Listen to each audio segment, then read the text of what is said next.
integrate identity and incentive platforms, promote research and development, in addition, focus on the skills of the workforce, and create a procurement process to enable government agencies to adopt internet solutions. In the same vein, the agency is taking steps to replicate the implementation of regulatory sandbox that have been adopted by countries like the United Kingdom, India, Australia, Canada, and Denmark. Regulatory sandboxes may enable participants to test products and services on a small scale in a controlled environment, reducing innovation costs and barriers to entry.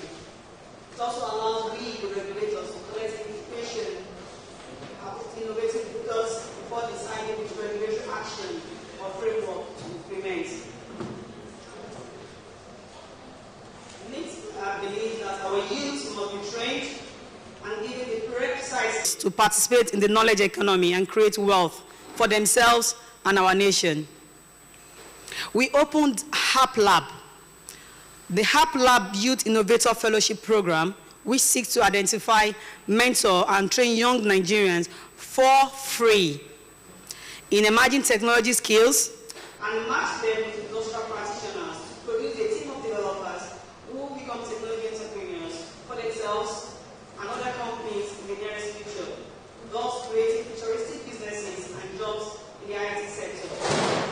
We also initiated startup voucher programs to support young business ideas for innovation in any technology hubs of their choice across Nigeria.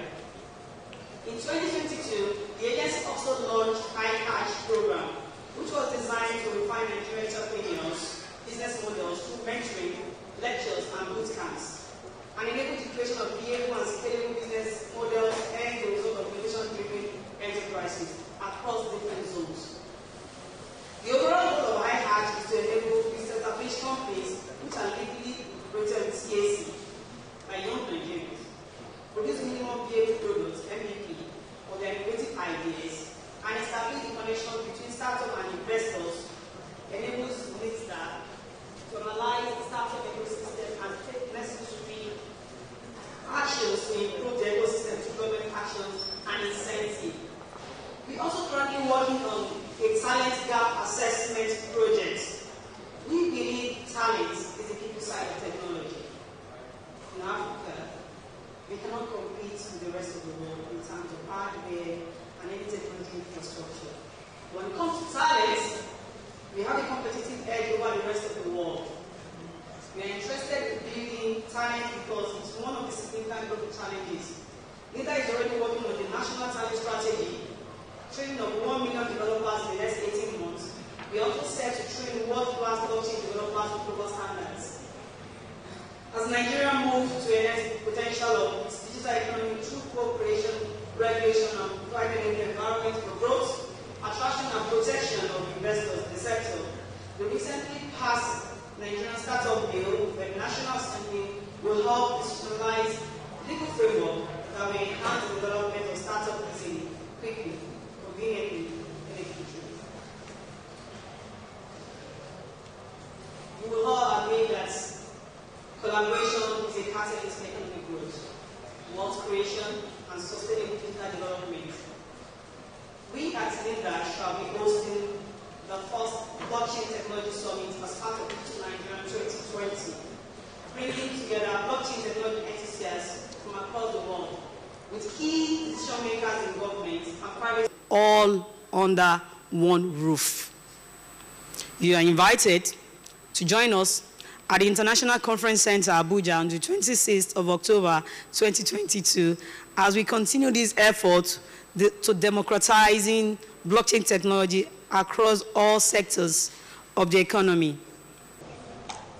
Digital transformation provides developing economy with new opportunities to improve industrial infrastructure, draw on the vast knowledge available from the internet, take advantage of new markets offered by digital platforms, and explore production possibilities enabled by digital technology. We seek the support of all of you gathered here today and the entire blockchain community to reap the full benefit of this technology, to promote innovations, to grow businesses, to create jobs, ensuring security, reliability, and transparency in process models across all verticals of our dear nation. Thank you for listening. God bless the Federal Republic of Nigeria.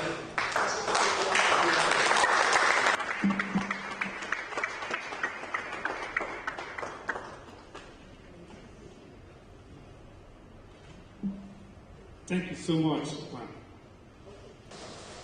So, wait, okay.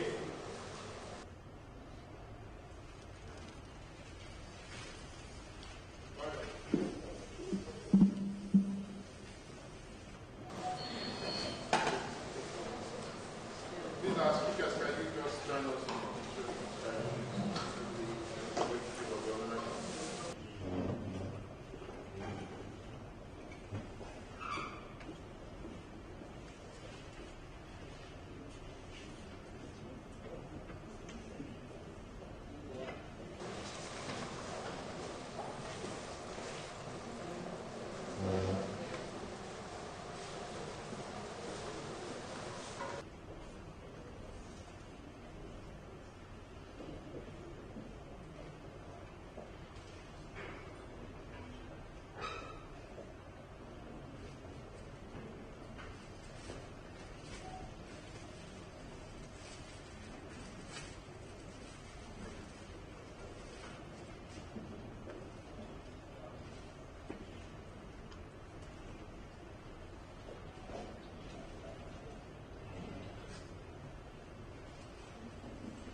So, yeah. Okay. Please, a bigger hand of applause to the Honorable DG's representative. Thank you. Thank you so much. Thank you so much. I want to appreciate our sponsors for making this event a possibility. Special shout out to Whitebeat, our premium sponsor for this event. Put your hands together for Whitebeat. Whitebeat is Europe's biggest cryptocurrency exchange, and they are making inroads to Africa, and Nigeria being the biggest market for Africa is one of their first stop. And we encourage you to stop by at their stand at the ground floor. They have a lot of things that they want to give out, and I'm sure that stand there will be bubbling soon enough with all kinds of giveaways. Please make sure you get to the exhibition book downstairs. We also want to thank Beat Mama Group.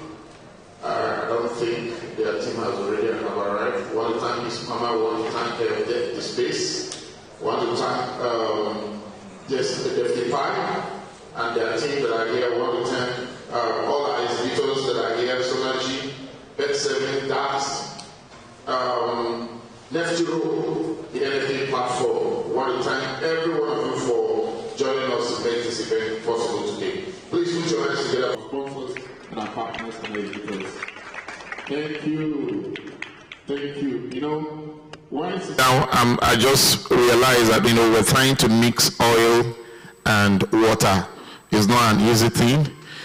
Bringing tech people with artists, what a strange gathering, but it's the way to go. It will happen. They understand me. Starting something new like this is usually very, very difficult to get rolling. People are so comfortable with the normal. But the new normal is art and tech are converged.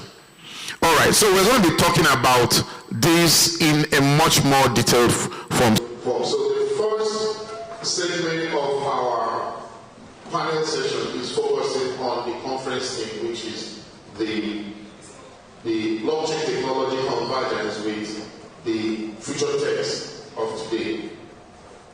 So by way of introduction, the panel is Beyond Hypes, Building Foundations of the Future in Africa.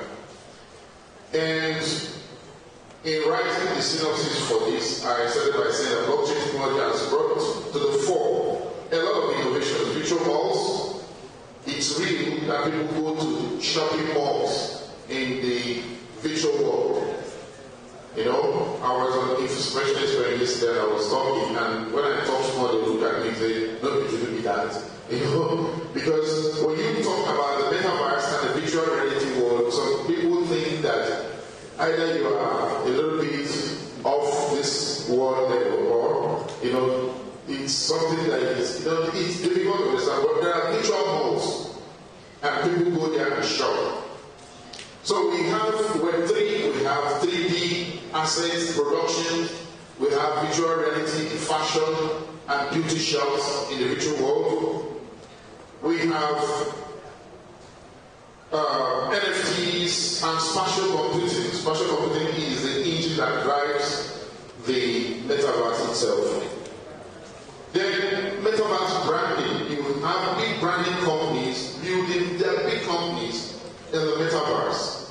I mean, it's worth paying attention, because this is one of the reasons why Africa sometimes becomes backward, because when the rest of the world are moving forward, Africans sit that back and, you know, just try to play the second fiddle. So my hope is that we will not play the second fiddle. So I will be calling the panelists to this panel session, and we'll be looking at what foundation that we need to build for Africa to guarantee us a place in the imagined future. And I want to start calling the panelists to this session. Mr. Oluseyi, you're there? Put your together for Oluseyi Akindaide, the CEO of Digital Code. Put your hands together for him. This man is spitting fire. He's so passionate about technology and industry. In cyber tech security for years, okay? You just Google him or you just follow him up on LinkedIn. Do we have Dave Partner here? Dave, where are you?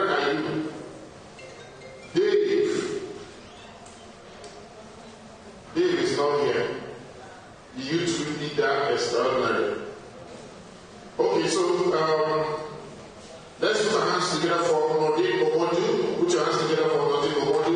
Nordin is a 3D artist, an animator, and he builds fantastic 3D animations. These are the people who create the metaverse for Africa.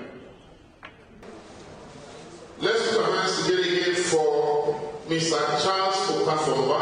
I just saw him walking. Charles, are you here? Put your hands together for Charles Okafomba. He is the CTO at Convensity. CTO at Convensity. Put your hands together for him as he comes. Charles has been in the blockchain industry, and I call him the tokenomics guru. No one does it better than him. Join this panel, please. Thank you so much. Thank you so much. Then I have an awesome young man here, Hamid Arowosebe. Hamid, please, can you come to the podium?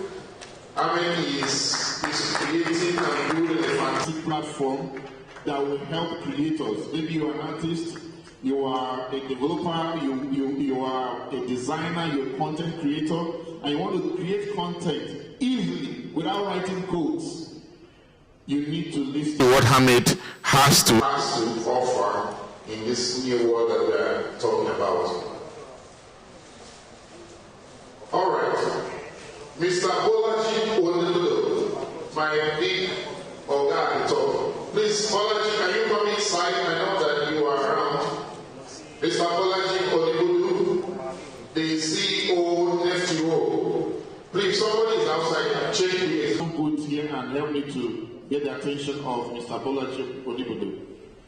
You are on this panel, please. Can you come forward, Bolaji Oneludo? Bolaji, are you there? Please confirm that he's there because he's being here. Yes, it's funny. All right, so I'll leave this ball rolling for Mr. Oluseyi. Please, can we have more microphones here? Get us more microphones so that we can have proper audio. Please, this is our team's panel session. So everything that we want you to take out will actually be here. So you ask questions concerning this tech, you don't understand what this mixture of art and egg is all about, please prepare them for them on the panel so that they can take them up when they are ready. Thank you so much, Chief.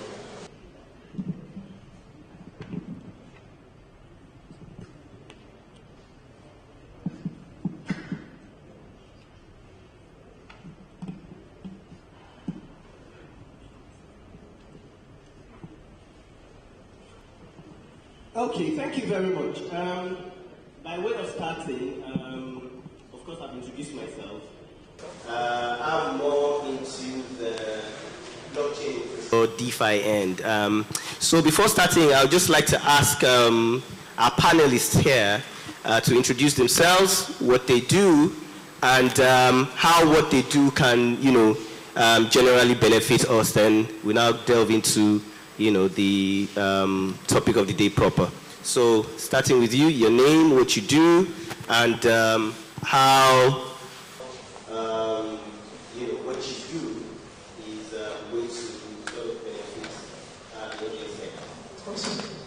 Hey, excited to be here. My name is Ahmed Arushegbe, and I'm the founder of SwiftXR. I'm also the chapter president for the AR Association. And ideally, what SwiftXR does for anyone, it allows you to bring your contents to the. So we are building a next generation web builder. And also at the VRA Association, what we do is we evangelize about augmented and virtual reality. Fantastic. Hello, my name is Modu. I'm a 3D artist. I'm also an animator. I'm the founder of Lotus Flow Animation. Basically, what we do is we create assets, characters, environments, the world. Everything you see in the metaverse needs to be created by some people, the visuals and elements. That's what we do. Also about storytelling, how we can also bring storytelling to VR and make it more immersive in the metaverse. So basically, that's my field. That's what I do. Fantastic. Good morning, everybody. I'm Charles Okafomba, the CTO at Conversity. I've been in the business of tech for like 16 years now, and venturing into the blockchain for 6 years going on. I'm actually a blockchain solution architect, and at Conversity, which I'm actually the CTO and co-founder, the Hamburg Hub is actually the first blockchain hub in Nigeria. We incubated blockchain startups and put them through the process, regulation, compliance, marketing advice, and trying to help them with building their projects. For some projects that we contribute technically, and then for some it's just administration. So basically that is what we do. You must have been hearing about some of them. It's in the space, there's chats, there's Stereo Pay, there's Someji, and some of them are really more. Good morning, everybody. My name is Paula G. I have a background in computer engineering from my educational perspective.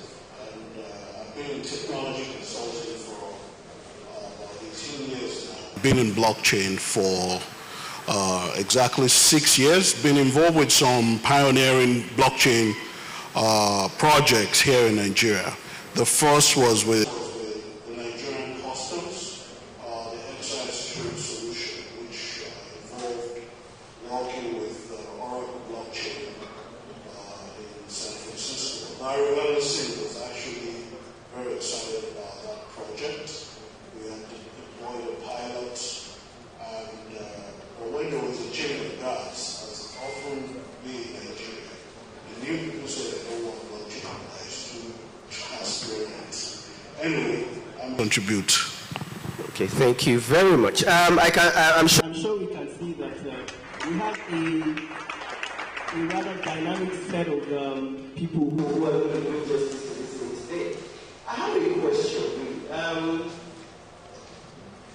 Imagine that this big wave of blockchain, metaverse, NFT, and then someone here saying, "Hang on, what is all this? What is NFT? What is metaverse? Like, how does it affect me? How can I prosper? How can I, make money in it?" So, anybody can take this first. What would you say? How would you address that? What is NFT, metaverse? How can I relate to it?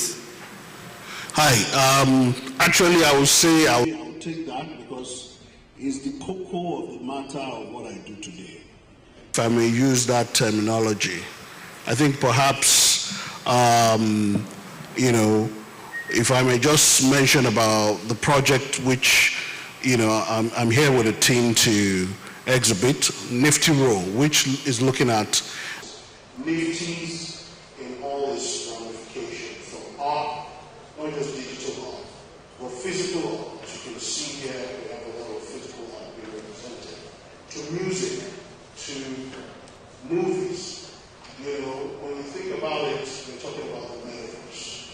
It's about a virtual world of virtual experiences, which is really about engaging an audience, telling a story, being empathic, to share our culture, taking it to the world. Let us be able to drop it in. Nollywood has been great, African magic has been great in Africa. But how do we tell the stories across from art, from music?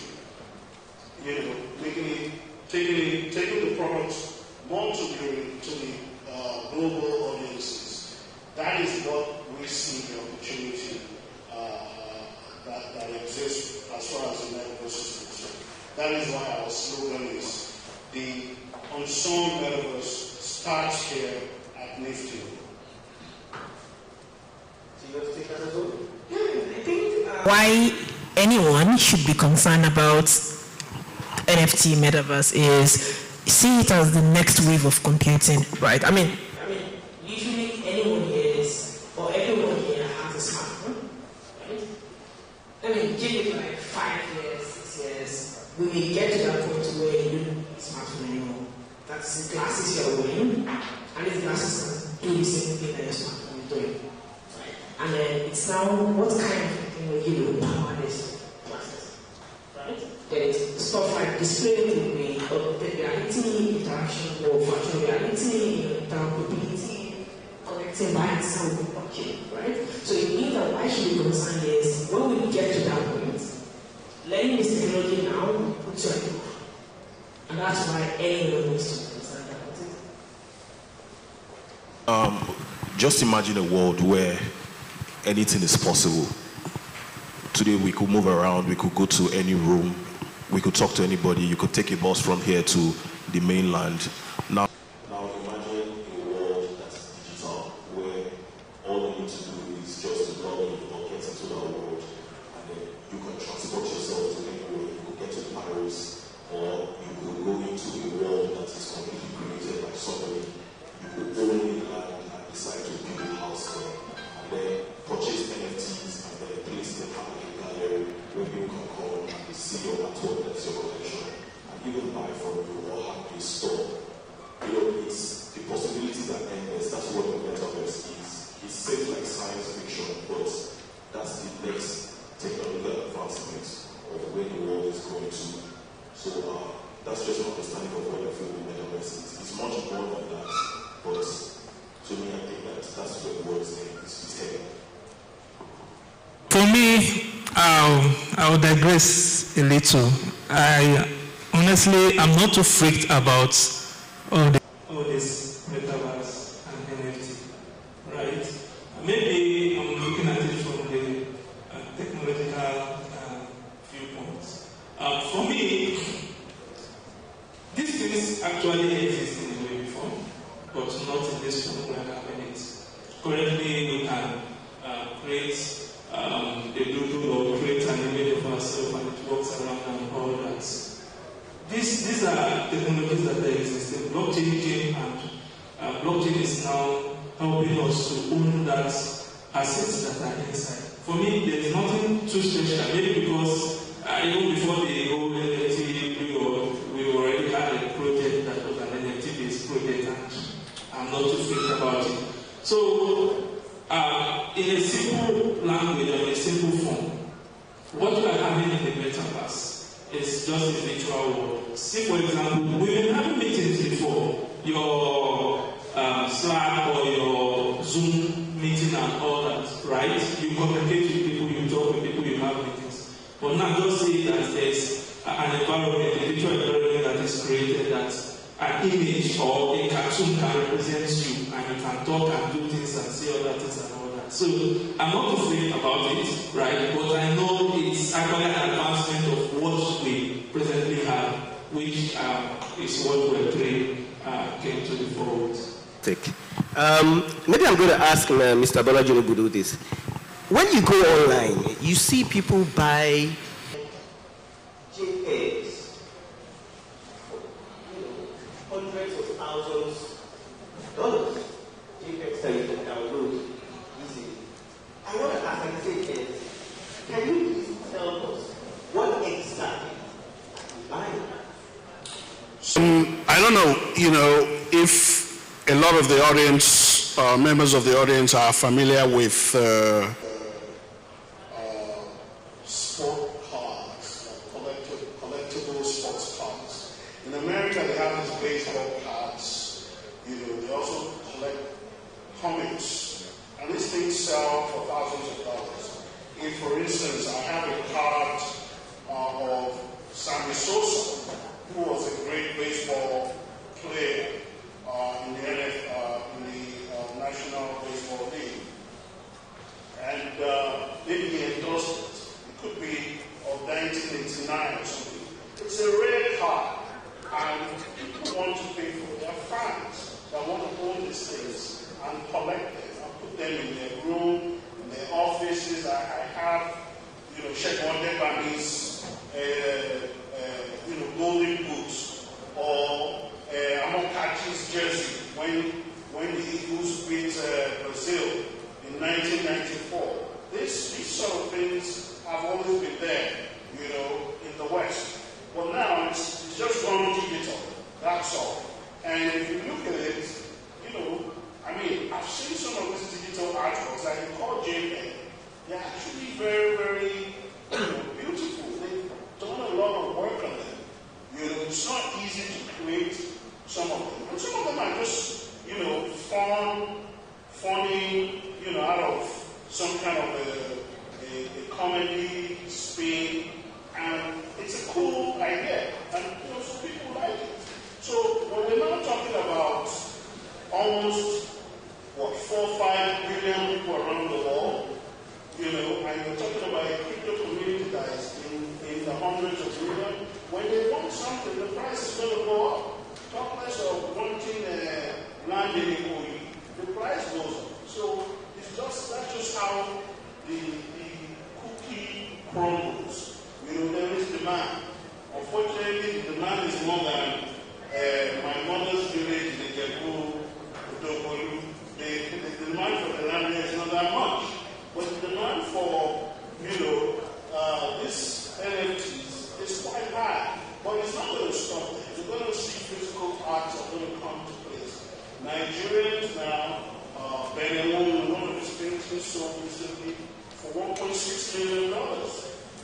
The Bush Baby, which is another painting sold in the US for $3.2 million. So we're looking like to collaborate now with the Nigerian Stock Exchange, where Nigerians can then invest in artwork, physical artworks, whose values are going up in dollars. You're not buying shares of a bank in Nigeria. We know what's happening to the Naira. So you're buying shares in artworks that are in dollars, in collectibles, in digital arts, and so on and so forth. So this is why it's a big deal. Thank you very much. I should come to you, Mr. Ahmed. You've spoken about it in art and all that, and I suppose that perhaps I'm not an artist. What else can I use NFTs for other than, art? think, you know, like a classical example would be, I am an avid Call of Duty gamer. I play Call of Duty a lot, you know, Fortnite, cool, right? But then imagine a situation where I bought a gun in Call of Duty, say for example for $50, and tomorrow Call of Duty goes back. Then what happens to my money? It's gonna be here, right? But then with NFT, if I buy that gun in Call of Duty as an NFT, even if Call of Duty now, my gun is there. If whatever happens to Call of Duty, because the gun sleeps on the blockchain. Right? And this is like an average of the benefit of NFT post artwork. It creates, you know, value to stuff. It supplies ownership to you and fantastic stuff. I want to come to you. You're a 3D, you know, artist. Please, can you paint a metaverse picture for that, you know, for probably people that haven't gone into the metaverse? What exactly makes that metaverse unique? What exactly can I do there that possibly I'm not able to do in the real world? And give us like a practical application of how you know, someone here can immediately leave here, go into the metaverse, and start to implement some of these things. Okay, I'll start with the character point of view. You are a physical human being, you have the way you look like. And maybe you are a skinny person, but you prefer if you're a little more buff. And you wanted to go into the metaverse, and then you wanted to have a better representation of what you want to look like. You could create a character that looks like a digital version of you that has those attributes that you wish you had in real life. Say you are more muscular, and then you go into the metaverse. This gives you more confidence because now people are interacting more with the version of what you feel you want to be. That's one thing.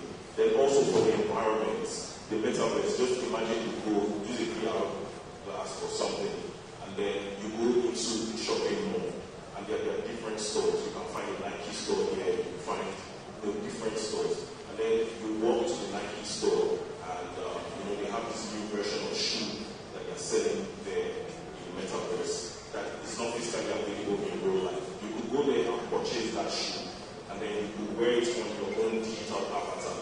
And it's also a way to just validate yourself, like, you know what, I'm the first person to have this particular shoe, or, you know, it could be anything really. That's just the idea of what the metaverse is.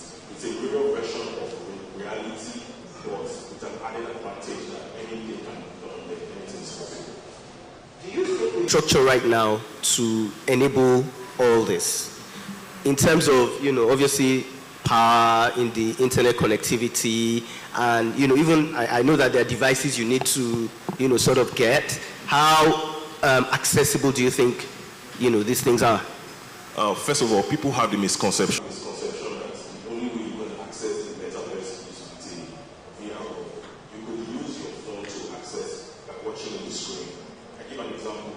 If you are interacting with social media content, that's just text or pictures. But you can also be interactive by using the phone screen to access the metaverse. So the second thing that we already have available, like the skill set is there, although we need to train more people to create these roles. We have the programmers who can program, you know, different elements and stuff to the metaverse. But I think the biggest problem that we face with the metaverse is that interconnectivity, because it still feels like a bubble. A company can come and create their own metaverse. Nike has their own metaverse separate. Maybe Google has their own separate. But just like the internet, whereby anybody can access any website anywhere in the world, I think we don't yet have that infrastructure whereby you could universally move from one place in the metaverse to another side of the metaverse.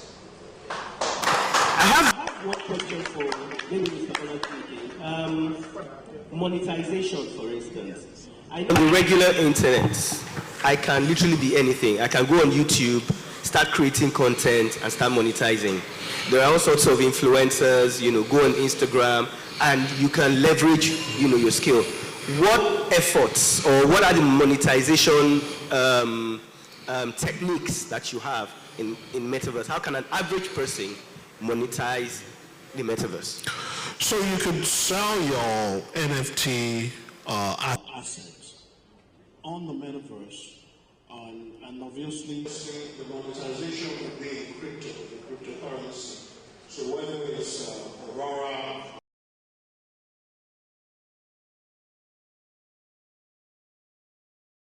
or the BNB, Binance BNB token. And then of course, once you have the cryptocurrency, you can always convert it to dollars or naira if that's what you prefer. So there's a lot of money being generated from the metaverse, and we're going to see a whole lot more transformation. Even big brands now are going into the metaverse. So you guys watch out. The next year you might see MTN, Coca-Cola, local brands you're familiar with, making an offering in the metaverse to engage their customer base. They need to keep ahead of the trend to be more relevant to the new and upcoming metaverse generation. Question to the audience, but I have one last question for Convexity. He's talked about creating NFTs, and I know that of course I'm also a blockchain person. I know that these things take skills. How do you rate the general skill level of an average Nigerian, so to say, in being able to come up with? I mean, do you think people can create NFTs by themselves, smart contracts, get into there, and a lot of these things that they've said? How do you rate the skill level, and what would you say to developing skills in that aspect? Okay, I think we already have developers in the country that are quite good when it comes to programming from the base level, that is creating these things, writing the code itself. But there are already platforms that you don't really need to have that programming knowledge, right? You just go, you have a picture you want to sell, or you have something you want to sell. You go to those platforms and you upload it, and it generates the NFT for you. NFT is just non-fungible token. It's actually the opposite of fungible token. I wouldn't want to go too technical into it, but for those that want, let's say you don't have anything to do with artwork, or you are not a creator. If you want something to be unique, right? Let's say you want your house to be unique, or you want an asset to be unique. The NFT is what you use in creating that when it comes to the blockchain. And what that NFT does is it's just adding a unique value, right, to that asset you have. So you don't really need to be a programmer before you can generate an NFT. If you want to create something unique, say for example, you want to create let's say a bank or a company wants to create shares. Now they want to sell their shares, and the shares they want to sell can be the ERC20, which is the opposite of the fungible token, the non-fungible token, right? They just create, let's say, 1 million tokens.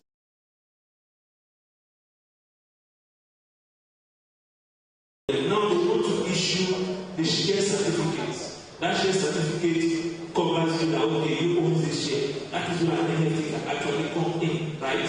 So the two token systems can actually be used in such scenario. Let's say, for example, the government wants to create a unique receipts, and they want to issue to people, or want to issue to customers, or issue to those that are paying taxes. They can use NFT to do that, right? So NFT goes beyond the artwork, it goes beyond the buying and selling, right? And also, let me just say, if you want to make something out of this NFT bubble, I feel it is a bubble, the demands are kind of like unnatural or artificial, right? People are buying it just they want to sell when it goes on. So if you really want to make something out of it, create something unique, something that people will love, people will want, and then you might end up selling it. Let me just add, on monetization, there's something we're doing on Nifty Roll. We are allowing artists of traditional artworks in the physical world to artwork with us, and they will be able to get loans. So when you think about it from an alternative finance perspective, it gives them an opportunity to get credit that you will not normally be able to get from banks. You couldn't give your artwork to a bank in Nigeria or anywhere in Africa for that matter to get a loan as a collateral. So we are going to be able to do that, working with our partners. So in terms of monetization, that allows an entity to get some sort of like an advance payment per se, until the artwork is then auctioned through an English auction on our platform that will then allow them to get the remainder of the value of the artwork. And on average, we're looking at artworks from $1,000 upwards. Some of those that are available here are a bit cheaper, but guys, look out. We're going to tag them with their blockchain IDs and allow you to be able to buy them. And the value should be way more by the time once they're on the blockchain, because then it's accessible globally. So that's the kind of monetization, other types of monetization that we do. The credit and staking.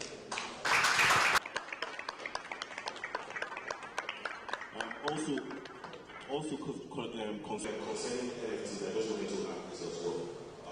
I worked with an Australian company and they wanted me to create NFTs for them. So basically what I was doing was creating the art for them. NFTs, because generally, the reason why you see there's a bubble is because everybody just creates an NFT and then people just buy NFTs. But a way to make NFT more valuable is giving them utilities. So when I created those artworks for them, because they're a basketball publishing company, what they did was anybody who wants those NFTs have privileges, like they could fly to the US to watch basketball games live, they could meet the players personally, they could get autographs. So NFTs is not just images itself, it also has an utility to it, an applied utility to it. That way it's not useless. Yeah, so let's go forget to fractionalization with NFTs. Fractionalization, for those that think that don't really understand, is like breaking a whole into smaller units. Say, for example, the artwork over there, right? It costs $10,000, for example, and it will be hard to get somebody to come as a whole and buy it. Now, fractionalizing such artwork, which NFT actually helps with easily. With that, you can get like 100 persons paying $1,000, right, to get just a piece of that artwork. It's a whole artwork, right, but it has been broken down into different pieces. So you owning a piece of that artwork, as the value goes up, that little piece you are holding as a part of the NFT also goes up. So NFT actually helps with fractionalization of our assets very well. Fantastic. Okay, so I think I can open up. So we're going to take it, I think, column by column. I think we'll start here, one person. So, okay, please, is there a mic there?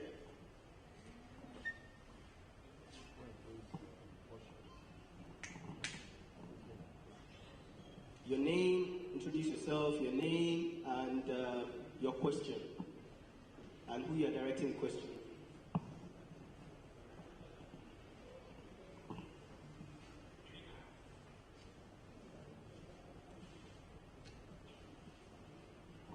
Thank you, sir. My name is Israel. I'm a data scientist and I'm a blockchain dev. I want to direct my question to him. Okay, you mentioned something about obtaining a loan with your NFT digital assets. So I want to ask, how do you value my assets? Let's say I'm coming with a particular NFT, maybe to me is worth $2,000, and you value it at $4,000. How do we do that? How do we be on the same page? Then my next question is, anyone can actually take on it. If we look at the technology world is evolving, and we are talking about blockchain, AI, and all that. And we're looking at the other options of being inclusive, because today, at the end of the solution, investors will tell me I should be inclusive.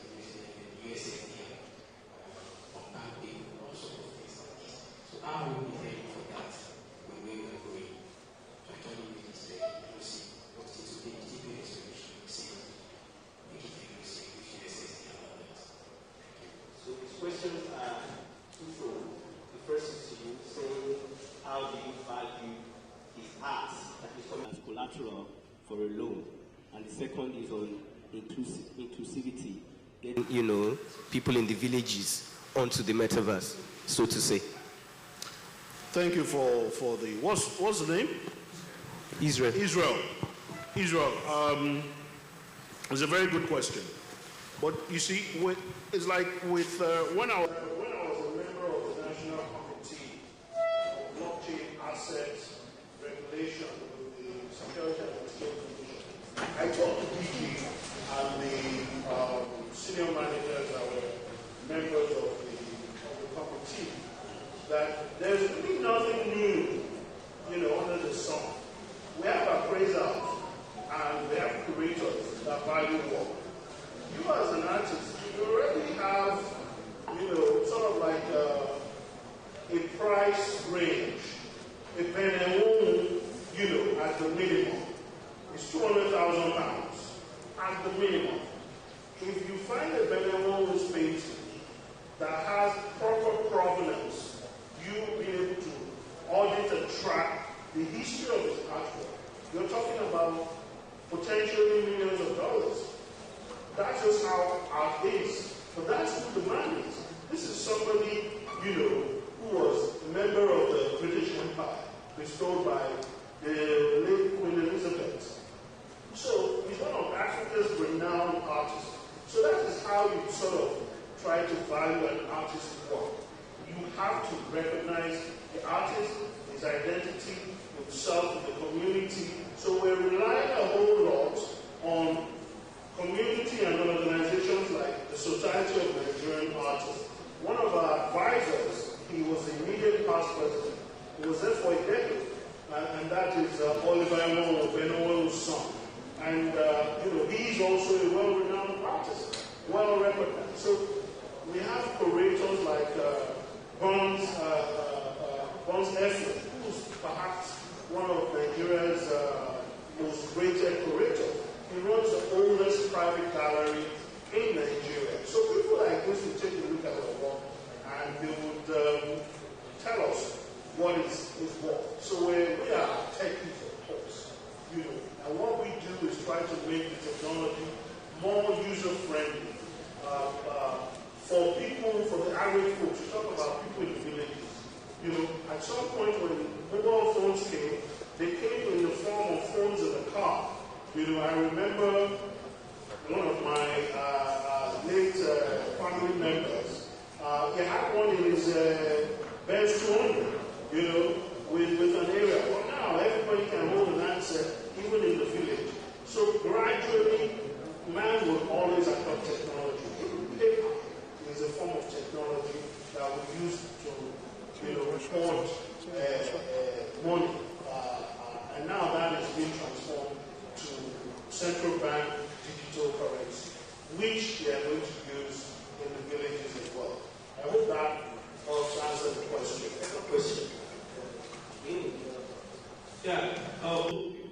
Inclusiveness, right, of this technology. I think one thing we do at Conversity, there's one of our projects, chat is actually a Conversity humanitarian aid transfer solution. It's for aid distribution. And one thing we do with most of the startups that are with us and some of our solutions, we don't really do that. This is blockchain, you have to buy into this is blockchain. Rather, we look at the business angle and how it can be used. You won't even know you're using blockchain behind, right? And you just make use of it.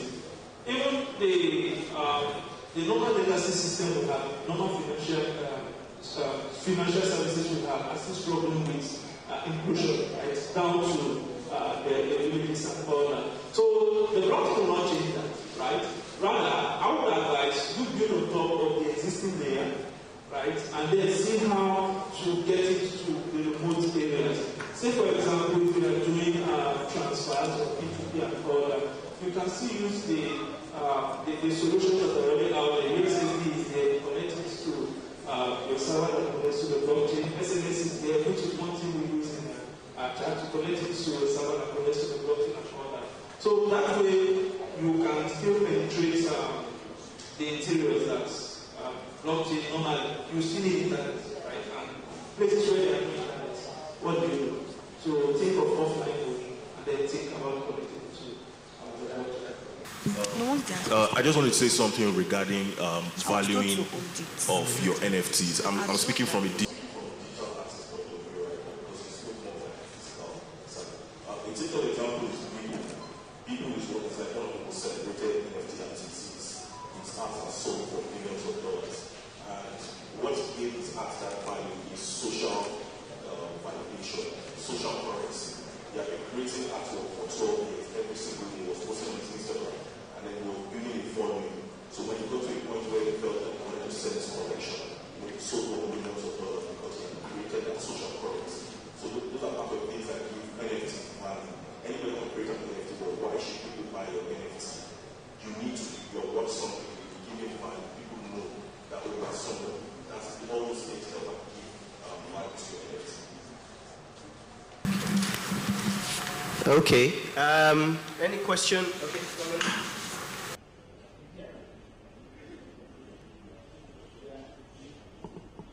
Hi, everybody. Good morning. My name is Daimi Inkotara. I'm a business developer. Seems like you're coming from my job as well. So my firm does loans, like loans. I was going to ask, so how does blockchain, how is it going to help us, for example, in my industry? You know, we have challenges like what this gentleman there talks about, right? Valuing art, right? A lot of companies in Nigeria don't really accept art as a means of collateral, right? So I'm trying to find out how exactly this technology can help us. Because we're trying to move to the next stage, trying to get ahead of the game. How is this technology going to help companies like mine, move forward? How is it going to help us basically tracking, validating? What sort of? It's a loans business, so we give out.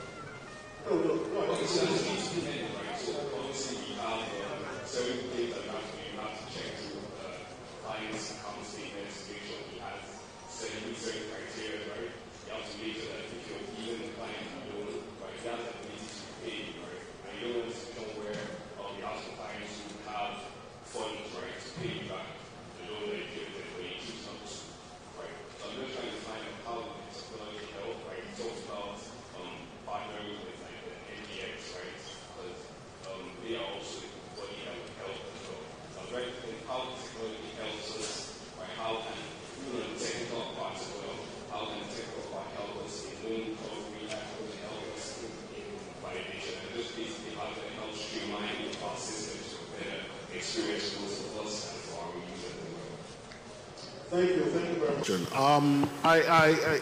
It's interesting. I didn't get your name. I got Israel's name. Yeah. It's that. Just say Edward, because that's my tradition. Dan. Edward. Edward. Yeah, Edward.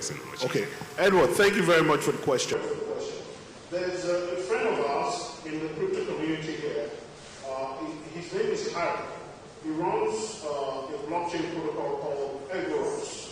And he issues loans. It's based out of Port Harcourt, and they're doing phenomenal work.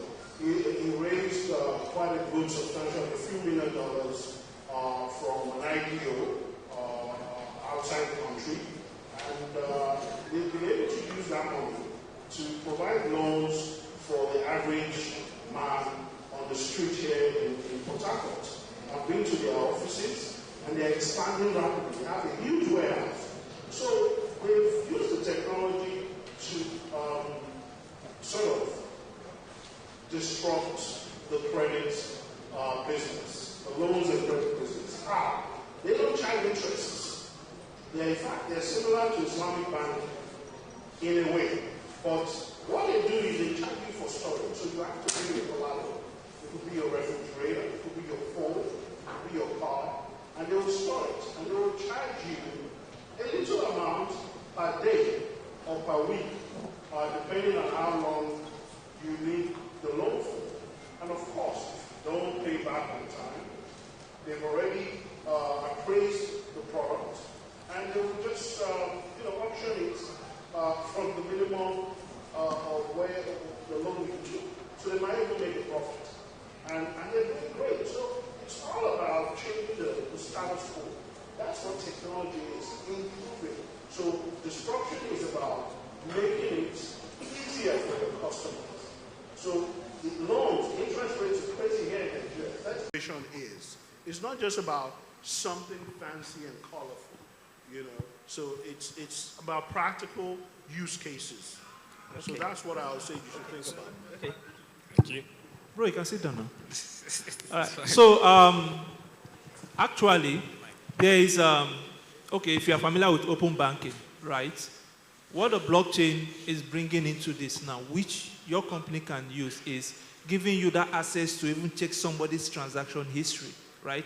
There's a project we're actually working on at Conversity for tax, right? So that you can easily compute your, if you want to pay your tax and you have cryptocurrency, you can actually go and compute. Now, what we do is we check through your transaction histories, right?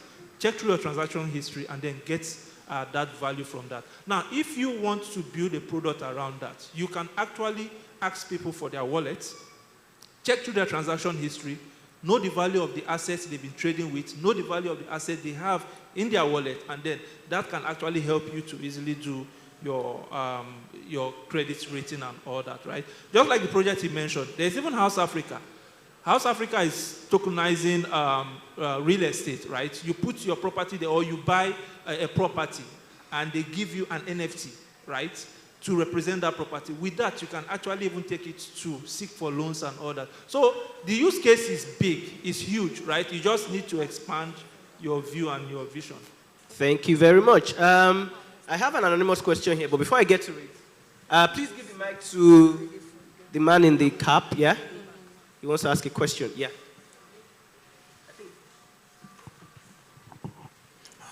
Good afternoon. I have a question for Mr. Onibudo and the digital artist. Sorry, I forgot your name. So everybody here wants to disrupt something until you get disrupted, right? OpenAI came up with a machine learning solution called DAL-E. With that, you can basically draw without having any knowledge of painting or any creative knowledge at all. I'm talking text prompts. Diffusions. Yeah, so I can just text a prompt for you guys here and I get a painting. So I don't need any knowledge. I want to ask you guys what you think this portends for the future of NFTs and painting, since I can basically have an level creativity without any training or years of experience. It's just prompts, man in shirts, and you have your painting, and I'm putting it up. I don't need to be a digital artist or anything. I'm disrupting you. What do you think this portends for the future of NFTs? And I have a second question for the gentleman that works with a firm that helps with regulatory and compliance process. In Nigeria, we have poor regulations for crypto right now, at least currently. The CBN governor is fighting tooth and nail against capital flight, so he's fighting crypto as well. So you have poor onboarding process and things like that. Is there anything your company is doing to change or to lobby or to meet regulatory standards so we are not in a dark space where we are not even sure where we are going? Fantastic. Sorry. Your name and the first question, because you spoke a lot. Oh, sorry. The first question. My name is Ayobami. Okay. The first question is about disrupting art. Mm-hmm. Now, most of the artworks we have here, they are from trained or they are from creatives that are trained. With DAL-E, it's a machine learning solution where I can type prompts into a computer and I have a painting probably better than this. And that is where the art space is going. In fact, there are designers that have zero design training because it's just by prompts. Yeah. And OpenAI has worked on that. Okay. What do you think the future means for NFTs and valuation generally? Okay. Thanks, Ayobami. The truth is, you know, if you look at what started this whole thing, blockchain, NFT, cryptocurrency, it's Bitcoin. And what is the algorithm? What is the underlying value that is there? Once we understand that, then you could begin to appreciate what it takes, what the new artist will have to do.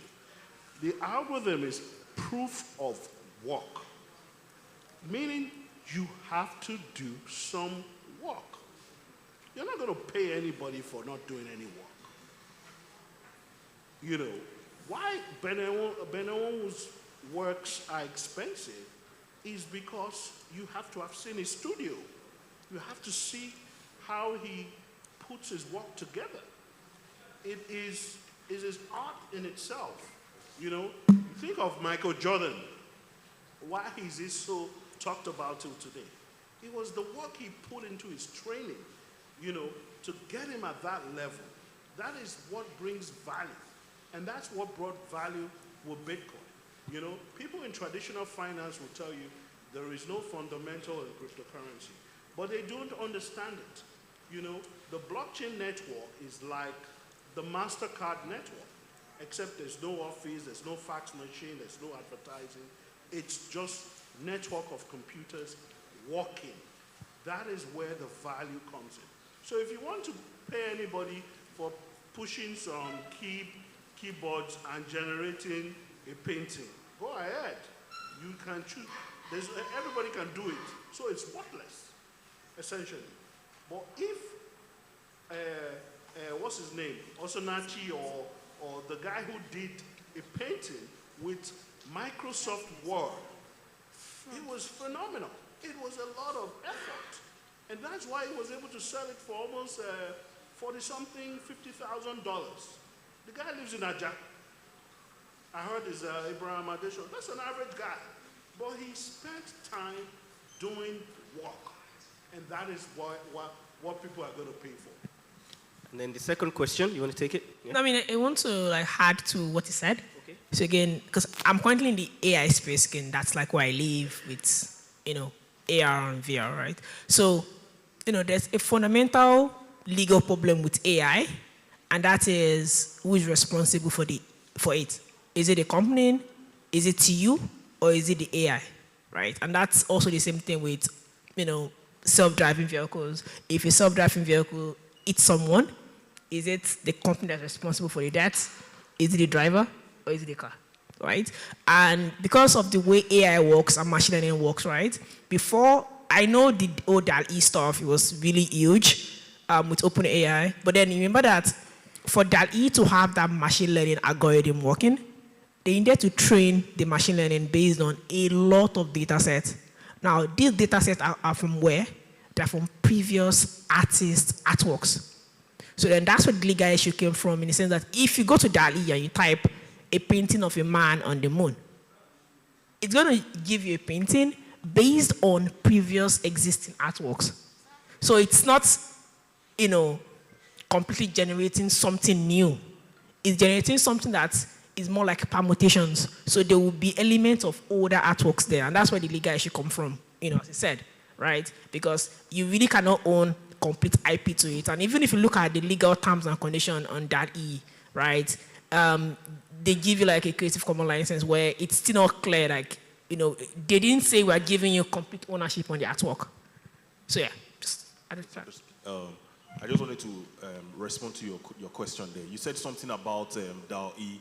There are other AI applications that can generate with just a text. You could generate like a painting. I was actually playing with one of it like last week. I was just trying, and it was coming up with different things. But what I would say is this: what makes art valuable is the human expression. I'll use music as an example.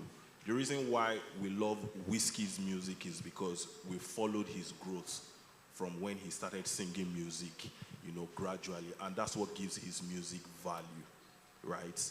If somebody there are people who can sing better than Whiskey out there, but when they play the music, it will not give you the same level of value like a Whiskey, because you've seen his progression, you've seen his growth. So that's what gives value to an artwork. So yes, an AI can create a painting that is fantastic, but who is behind it? What is the human element behind it? It is worthless if there's no one behind it. And that's the same thing that happens in Michelangelo painting or Da Vinci or whatever. Is valuable because of the artist, not because of the work itself. So art is a human expression. Okay. Okay. The second. Yeah, so you talked about regulation and all that. My partner, that's DG, we actually contributed to some of the regulatory piece you see. At least we just added 1 or 2 cents to it before it came out. Regulation is actually out there, but enforcement is kind of like shaky. And the SEC already has a regulation on digital assets. Hopefully, other regulatory bodies like the CBN and all that will come out. I think I mentioned this last year here at this conference. There is already the travel rule protocol that is out there. I don't think a lot of people understand or know what this travel rule protocol is about. And Nigeria is gradually falling into place. I think early this year, NFIU had a risk assessment of cryptocurrencies and all that, and I know some exchanges were involved.